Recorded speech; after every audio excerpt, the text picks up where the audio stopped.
Est-ce que tu as l'impression de toujours devoir être forte, de devoir toujours avoir de la répartie ou au contraire, de devoir materner tout le monde autour de toi en t'oubliant? Si tu es une femme noire, il y a de grandes chances que ce ne soit pas ta vraie personnalité, mais un mécanisme de survie hérité de stéréotypes anciens.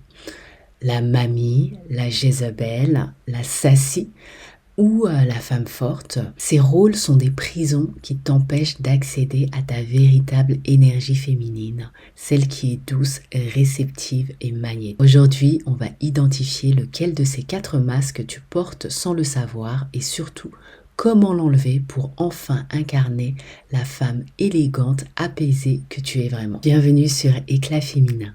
Ici, on parle d'activer son énergie féminine sombre et lumineuse pour rayonner. Si tu veux élever tes standards et ton image, n'hésite pas à t'abonner. Les 4 archétypes dont je vais te parler viennent de l'histoire américaine, mais ils ont contaminé l'imaginaire mondial. Ils nous dictent comment agir.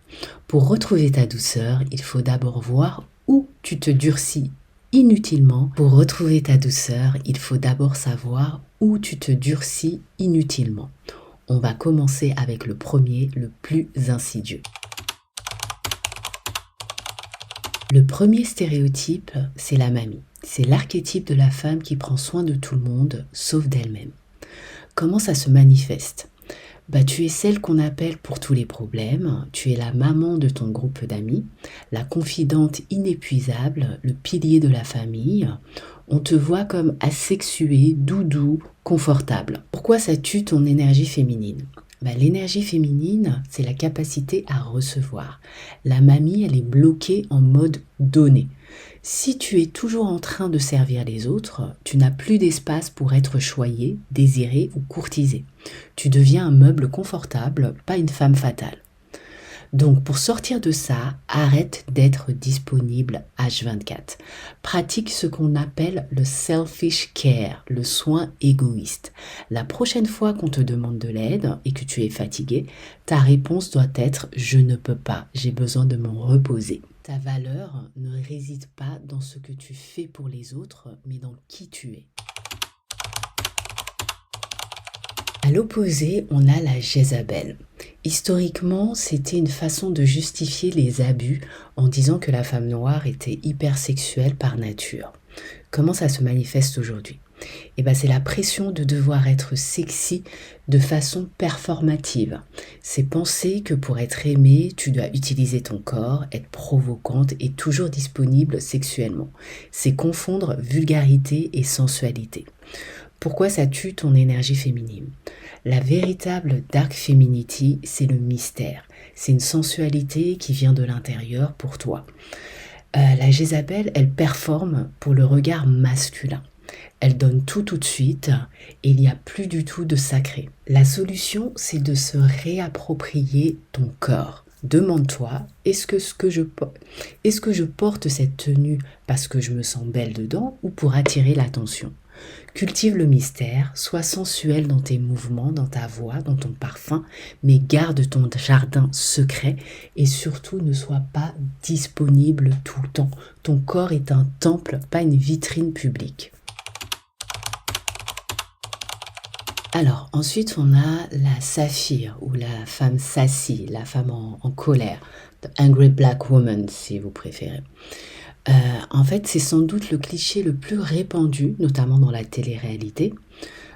Donc cette femme toujours en colère, celle qui a toujours la main sur la hanche, qui claque des doigts, qui crie, qui a toujours le dernier mot. Comment ça se manifeste aujourd'hui ? C'est quand tu te sens obligé d'avoir de la répartie, d'être, j'aime pas ce mot, mais sauvage, donc on va le mettre entre guillemets, de ne jamais te laisser faire, d'être toujours dans la confrontation, comme si c'était une armure. Pourquoi ça tue ton énergie féminine ? Cette attitude, en fait, c'est une attitude... Pourquoi ça tue ton énergie féminine ? Cette attitude est hyper énergie masculine. On est vraiment dans le yang. C'est une énergie de protection. Elle repousse tout le monde. Elle empêche la douceur, la vulnérabilité, qui sont pourtant tes plus grandes forces de séduction. On ne peut pas protéger une femme qui est constamment en guerre. La solution. Apprends la différence entre réagir et répondre. La femme élégante ne crie pas pour se faire entendre, elle utilise le silence. Elle pose ses limites calmement, elle essaie d'être douce dans sa forme, même si elle est ferme dans le fond. Donc remplacer l'agressivité par du calme est un signe ultime de pouvoir et de féminité. Enfin, le stéréotype le plus valorisé mais le plus dangereux, la femme noire forte. Je n'ai besoin de personne, je gère tout toute seule. Donc l'hyperindépendance qui amène forcément à l'épuisement. Donc comment ça se manifeste? Tu as du mal à demander de l'aide, tu vois la vulnérabilité comme une faiblesse, tu portes le monde sur tes épaules et tu es épuisé émotionnellement, mais tu souris. Pourquoi ça tue ton énergie féminine? L'hyper-indépendance est une réponse à un traumatisme, le sentiment de ne pas être soutenu. Mais l'énergie féminine s'épanouit dans le lâcher-prise. Si tu es toujours forte, tu ne laisses aucune place à un partenaire pour te soutenir ou te protéger, ou même à des amis. Donc la solution, c'est vraiment autorise-toi à déposer les armes. Dire j'ai besoin d'aide, je suis triste, ou c'est trop lourd pour moi, ce n'est pas être faible, c'est être humaine. C'est en montrant ta vulnérabilité que tu activeras l'instinct de protection autour de toi. La vraie force, c'est oser être douce. Donc tu n'es pas née pour porter des masques, tu as le droit d'être douce, d'être fragile, d'être complexe, d'être silencieuse et être aimée pour tout ça. Donc dis-moi en commentaire lequel de ces 4 stéréotypes as-tu le plus intégré inconsciemment? Est-ce que c'est la femme forte, la mamie, la Jézabel? Donc on en discute avec bienveillance. Donc si cette vidéo t'a parlé, n'hésite pas à laisser un like et de la partager. Et moi je te dis à très vite pour une nouvelle vidéo.